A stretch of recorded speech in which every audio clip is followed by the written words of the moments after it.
বাংলাদেশে কি ধরেন শেখ মুজিবুর রহমানকে শ্রদ্ধা জানানো কি নিষিদ্ধ হয়ে যাবে, বা ধরেন কেউ যদি তার মন থেকে জানাতে চায় তাকে কি মারবেন বা মারতে হবে, বা এবং সরকারও সেই জায়গাগুলোকে কি প্রোটেকশন করবেন না? রাজশাহী বিশ্ববিদ্যালয়ে কয়েকদিন আগে কোদাল দিয়ে মেরেছে যিনি আপনার বিশ্ববিদ্যালয়ের ছাত্ররা যাকে ভোটে পাশ করিয়েছে। আপনি দেখেন, এটাও তো আমরা দেখেছি না? তো সরকার মনে করেন যে সরকার আপনার কথা বলার স্বাধীনতা ফিরিয়ে দিয়েছে, সরকার আপনার চলার স্বাধীনতা ফিরিয়ে দিয়েছে। এর মানে এই না যে আপনি যা খুশি তাই করবেন। অথচ কিছু কিছু জায়গায় হচ্ছে। এবং আপনার নিশ্চয়ই মনে আছে যে বিরোধী দলের একজন সংসদ সদস্য বলেছে, আমি আপনাকে এখানে বাধা দিচ্ছি, আপনি শাবল দিয়ে মারছে, ঠিক আছে, আপনি ওই অধিকার তো তার নাই। আমি সরকার কি ভূমিকা আমি নিজেই বলছি, আমি এটার উত্তরে আসছি। আপনার দেখেছেন যে একজন বিরোধী দলের একজন সংসদ সদস্য কিছুদিন আগে বলেছিল, আমি 1 ঘন্টায় মেজর চেঞ্জ করেছি, 2 ঘন্টায় আমি ওসি চেঞ্জ করেছি। আমার মনে হয় না বিএনপির কোনো এমপি এই ধরনের কথা সরকারি দলের এমপি বলেছে, মানে করতে পেরেছে বা বলেছে।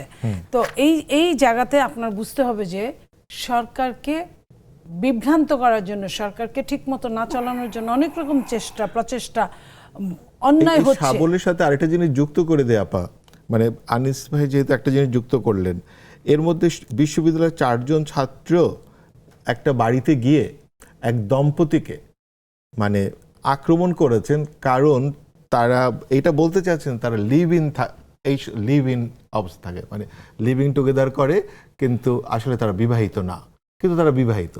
কিন্তু কথা হচ্ছে কে বিবাহিত না কে বিবাহিত,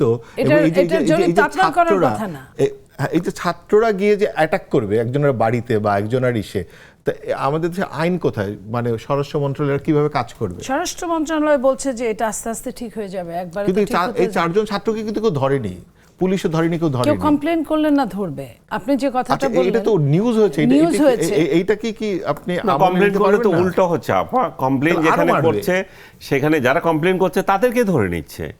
এই যে 32 নম্বর যে ঘটনাগুলো ঘটলো, যাদেরকে পিটাচ্ছে সবাই দেখছে, সাংবাদিক প্রশ্ন করছে আপনি কোন ক্ষমতা বলে এটা করছেন, যারা কমপ্লেইন করছে তাদেরকেই তুলে নিয়ে যাচ্ছে। ওই জায়গায় রাজশাহী তো একই ঘটনা। আমি আপনাকে এটা বলি, 32 নম্বরে তো এখন কিছুই অবশিষ্ট নাই, আমরা বা আপনারা দেখি। এই 32 নাম্বারটা যেখানে কিছুই অবশিষ্ট নাই, সরকার সেখানে কি পাহারা দিবে আপনি বলেন? একটা জায়গা, পরিত্যক্ত জায়গা তো অনেকখানেই আছে। তো সেই জায়গাতে যদি মপ করে সরকার, যদি জানে, আমি আপনাকে ওই 32 নম্বরের পাশের জায়গাটা বলছি, যে আমার সাথে আনিস আলমগীর আজকে টকশোতে আছে, ওনার লেখায় আমি পড়েছি যে যখন সরকার, এই সরকার তো সেই সরকার, যখন তোফায়েল আহমেদ সাহেব মারা গেলেন তাকে জানাজা করার পারমিশন দেওয়া হলো। প্রথম জানাজাটা 32 নম্বরের পাশে তাকওয়া মসজিদে হলো।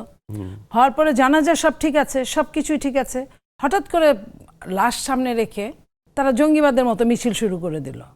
এতক্ষণ কিন্তু পুলিশ আপনার পাহারাই দিয়েছে সুন্দরভাবে, সুকৌশলে। যখন তারা মিছিল করা শুরু করলো জঙ্গিদের মতো, তখন পুলিশ ওইখানে ধরপাকড় করেছে। আমি কিন্তু ওনার লেখায় পড়েছি, এবং উনি খুব সুন্দর লিখেছিলেন যে এইখানে দোষটা কোনখানে কিভাবে। তো সরকার আপনার মত প্রকাশের স্বাধীনতা দিয়েছে, সরকার আপনার চলাফেরার স্বাধীনতা দিয়েছে, সরকার আপনাকে চেষ্টা করছে। 6 মাসের সরকার, আমি আবারও বলছি, আতুর ঘরের সরকার।